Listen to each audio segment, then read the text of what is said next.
نحمده ونصلي على رسوله الكريم اما بعد فاعوذ باللہ من الشیطان الرجیم بسم اللہ الرحمن الرحیم۔ محترم سامعین ناظرین السلام علیکم ورحمۃ اللہ وبرکاتہ۔ آج کی اس نشست کے اندر وضو کے درمیان پڑھی جانے والی دعا کے متعلق کچھ عرض کروں گا کہ یہ ایک ایسی دعا ہے کہ جو انسان وضو کے درمیان توجہ اور دھیان کے ساتھ اس دعا کو پڑھے تو اللہ رب العالمین اپنے اس بندے کی مغفرت فرمائیں گے،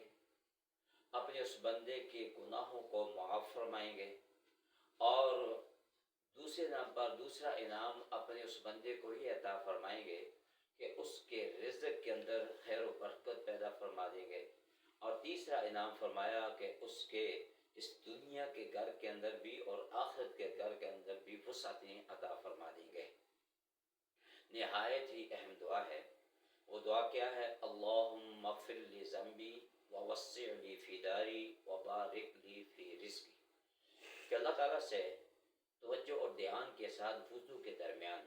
یہ دعا مانگے کہ اللہ اس دنیا کے اندر مجھ سے جتنی بھی غلطیاں ہوئیں، اس دنیا کے اندر مجھ سے جتنے بھی گناہ ہوئے، وہ گناہ جن کو میں جانتا ہوں، وہ گناہ جن کو نہیں جانتا، تو ان سب گناہوں کو معاف فرما دے، تو میری مغفرت اور بخشش فرما دے، تو میرے گناہوں کو مٹا دے۔ اور دوسری دعا اس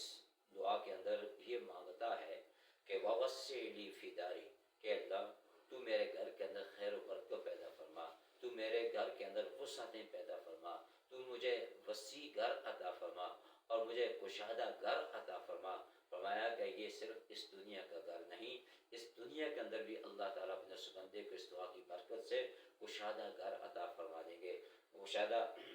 گھر عطا کر دیں گے، وسیع گھر عطا فرما دیں گے، اور آخرت کے اندر بھی اللہ رب العالمین اپنے اس بندے کو کشادہ محل عطا فرما دیں گے۔ اور تیسری دعا وبارک لی فی رزقی، کہ رزق کے اندر خیر و برکت کی دعا مانگی جائے کہ اللہ تو جو مجھے روزی عطا کرتا ہے، جو تو مجھے رزق دیتا ہے، اس رزق کے اندر خیر و برکت پیدا کر دے، کہ وہ رزق خیر و برکت والا بن جائے، کہ جس رزق کے اندر، جس مال کے اندر اللہ تعالیٰ کی طرف سے برکتیں پیدا ہو جائیں، تو اگرچہ وہ مال تھوڑا ہوگا لیکن اس کے اندر اللہ کی طرف سے رحمت اور برکتیں ہوں گی، تو وہ تھوڑا مال بھی فرمایا کہ کفایت کر جائے گا انسان کو۔ کہ جس انسان نے